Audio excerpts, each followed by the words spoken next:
Metadata has always been really important for searchability and discoverability of videos on YouTube. You know, in 13 hours a minute video uploaded to the site, you have to help users find the content that they want to find. So we actually just recently launched a technology where we translate the speech from a news and political video to text and then allow users to search for that text point within the video. So say you want to find out when Barack Obama last said the phrase Iraq. You can type Iraq into the search bar. It will find from all of the videos that he's uploaded to the site where he said Iraq, and you can skip directly to that point in the video and learn what his position is on the issue. So this is a great way to essentially hold candidates accountable for what they've said, to learn about the issues in a more focused and concentrated way. And that metadata is huge that's pulled from the audio to help users get a sense for who the candidates are and where they stand.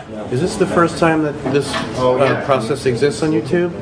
Yeah, you know, we just launched it a couple of days ago. It's at youtube.com/youchoose. But metadata has always been a key way that people sort of on the ground floor get their videos out there. Mitt Romney did a great job of this back in the primary campaign when sort of gotcha clips got uploaded to YouTube showing that he used to be pro-choice. He would upload his rejoinders to those clips explaining his new position and tag them with the exact same terms that the original gotcha video was uploaded with. So you could find his perspective along with his opponent's perspective all in the same area, all basically using smart uses of metadata and of tagging.